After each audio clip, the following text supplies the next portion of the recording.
જય પશુપાલક, જય ગૌ માતા. સાબરકાંઠા અને અરવલ્લી જિલ્લાના સ્થાનિક દૂધ મંડળીના ચેરમેન સેક્રેટરી મિત્રોને મારું એક નિવેદન છે કે ગામડાની સ્થાનિક દૂધ મંડળીના દરેક ગામના પશુપાલકોને એક તમારી ઉપર એક ભરોસો છે કે તમે કાંઈક એમની માટે રજૂઆત કરશો સાબર ડેરીમાં જઈને. પણ મેં છેલ્લા 1 વર્ષથી જે દૂધ મંડળીઓની મુલાકાત લીધી એમાં જે મને જોવા મળ્યું છે એ હું તમારી સાથે શેર કરું છું.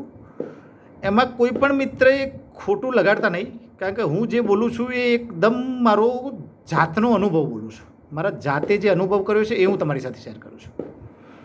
સાબરકાંઠા અને અરવલ્લી જિલ્લાની લગભગ મારા અંદાજ મુજબ રજિસ્ટર્ડ અને અનરજિસ્ટર્ડ 1800 જેવી દૂધ મંડળીઓ છે. હવે આ દૂધ મંડળીઓમાં વહીવટ કેવી રીતે થાય છે એ મહત્ત્વનું છે.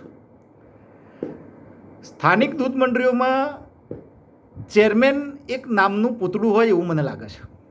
90% દૂધ મંડળીઓમાં વહીવટ સેક્રેટરી કરતા હોય છે. અને સારું છે, કદાચ તમે જાણતા હોય અને કરતા હોય તો આપણને કોઈ વિરોધ પણ નથી. પણ 10% જે ચેરમેન વહીવટ કર્યું છે એ મંડળીઓમાં પણ શું છે એ હું તમને જણાવું છું. જે 10% વહીવટ થાય છે ને, જે ચેરમેન જે મંડળીનો વહીવટ કર્યું છે એમાં પણ માત્ર 10%માં હું બીજા ટકા તમને કહું છું કે 90% રાજકારણ સાથે સંકળાયેલા લોકો છે અને 10% લોકો પશુપાલકો સાથે સંકળાયેલા છે. અને જે 90% સેક્રેટરી વહીવટ કર્યું છે જે લોકો, એમાં 90% સેક્રેટરી ભ્રષ્ટાચારી છે અને મેં એમની સ્થાનિક મંડળીઓમાં કંઈક ના કંઈક ગોટાળા કરેલા છે, કંઈક ને કંઈક ઉચાપત છે અને ગોટાળા છે.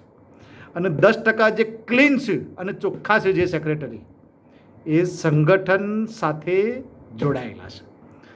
અને અમારા સંગઠન વતી જ્યારે અમે એમની મુલાકાત કરીએ છીએ, કોઈ પણ મંડળીની અમે મુલાકાત કરી તો સેક્રેટરી અથવા ચેરમેન જ્યારે અમે બેઠા હોય અને જ્યારે એમને વાત કરવાની એમની ઢબ અને પશુપાલકો માટે જે એમની આંખોમાં જે જુસ્સો દેખાય છે, સાબર ડેરી સામે જે લૂંટ માટે અને સાબર ડેરીને હું શું કરી નાખું, આ જે પાવર દેખાય છે એની પરથી અમને ખબર પડે છે કે કયા ચેરમેન શ્રી પશુપાલકોના હિત માટે લડ્યું છે અને કયા ચેરમેન એમના પોતાના વ્યક્તિગત સ્વાર્થ માટે સાબર ડેરી સાથે સંબંધો રાખી રહ્યા છે.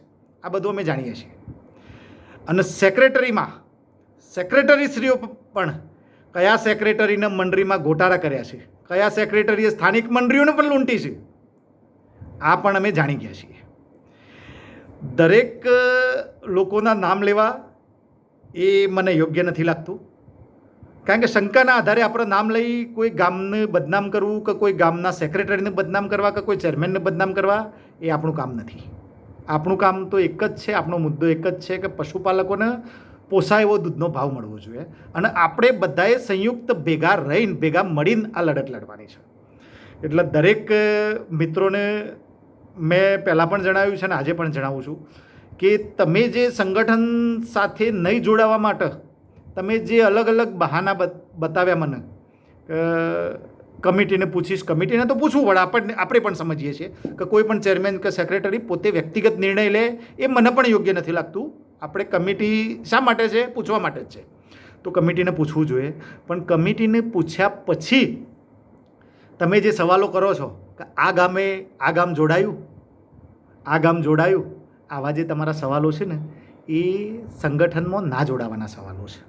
તમે જે અમે ફોન કરીએ અને તમે જે એવોઇડ કરો છો ફોન ઉપાડવાનો, જવાબ આપવાનો, આજે હું અહીંયા છું, અરે ભાઈ અમે 3 ધક્કા ખાધા છે તમારી પાસે, તમે કહેશો એ ટાઈમે અમે આવશું. કારણ કે પશુપાલકો વતીથી અમારે આવવું જ પડશે તમારી પાસે. તમે ગમે તેમ કરી અને અમને માત્ર જવાબ આપજો સંગઠનમાં ન જોડાવવું હોય તો. તમને પહેલાં પણ કીધું છે ને આજે પણ કહું છું, સંગઠનમાં જોડાવવું ફરજિયાત નથી, પણ તમારે જવાબ આપવો ફરજિયાત છે. એટલે તમે જ્યાં સુધી જવાબ નહીં આપો ત્યાં સુધી અમે તમારો જવાબ લેવા માટે તમારો સંપર્ક કરીશું. અને તમે છેવટે જવાબ નહીં આપો તો તમારા ગામના પશુપાલકોની મિટિંગ બોલાવશું અને એમની રાય લેશું કે ભાઈ તમારી મંડળીમાં આ પરિસ્થિતિ છે. એટલે મહેરબાની કરીને તમે જે મારા અનુભવ છે એ મેં શેર કર્યા છે તમારી સાથે, અને એમાં ઘણી બધી મને 3 મંડળીઓમાંથી તો ફોન પણ આવી ગયા છે એ ગામના પશુપાલકોના કે ભાઈ અમે ઓડિટ માટે પણ ઠરાવ કરેલા છે, અમે ઓડિટ માટે રજૂઆત પણ કરેલી છે સરકારને, અને સરકાર પણ સાંભળતી નથી. સરકાર કેમ સાંભળતી નથી એ મેં તમને જેમ આગળ કીધું એમ, કારણ કે છેક સુધી સરકારના અમુક અધિકારીઓ પણ મળેલા છે સાબર ડેરી સાથે, અને સાબર ડેરી સાથે જે ચેરમેન અને સેક્રેટરી જે સંબંધો રાખી રહ્યા છે એ લોકોનું ઓડિટ પણ થતું નથી. આજે માગણી કરવા છતાં પણ થતું નથી, કારણ કે એ કોઈક અંશે આપણા ગામડામાં પણ સાબર ડેરી જેવી જ પરિસ્થિતિ છે, અને એ દૂષણ કાઢવા માટે આપણે દરેક લોકોએ ભેગા મળી એક સંગઠન બનાવીને લડવું પડશે. અને દરેક ચેરમેન સેક્રેટરી મિત્રો પશુપાલકોના હિત માટે જો તમે સાચા છો અને પશુપાલકોને ન્યાય નથી મળતો, પશુપાલકોને દૂધનો ભાવ નથી મળતો, તો તમે સંગઠન સાથે આવો. તમે એકલા રજૂઆત નહીં કરી શકો. આ લોકોએ જેમ 1 જૂનથી ફેટના ભાવ જે વધાર્યા છે અને પશુપાલકો સાથે જે ચીટિંગ કરીને અને નવા ફેટ મશીન અને SNFના ભાવ અમલ કરીને અને જે છેતરામણી કરી રહ્યા છે અને પાણીના ભાવે જે દૂધ લઈ રહ્યા છે, આમાં જો વધારો કરવો હોય તો તમારે સંગઠન સાથે જોડાવવું જ પડશે. અને સંગઠન સાથે જોડાશો તો જ તમે પશુપાલકોને ન્યાય આપી શકશો અને દૂધનો ભાવ અપાવી શકશો. હવે સાધારણ સભામાં જે કાંઈ રજૂઆત કરવાની હોય એ તમે એકવાર કરી જોજો. બાકી અમે તમારી મુલાકાતે આવશું, અને ઈડર તાલુકામાં હજી ઘણી બધી મંડળીઓ એવી બાકી છે જેની મુલાકાત કરી અને અમારે એમની રાય લેવાની છે. એટલે અમે જ્યારે આવીએ ત્યારે થોડોક સમય મળવા માટેનો અમને આપજો. આનાથી વિશેષ અમે તમારી જોડેથી કોઈ આશા રાખતા નથી.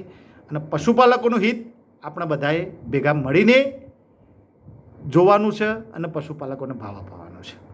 જય હિન્દ, જય ભારત.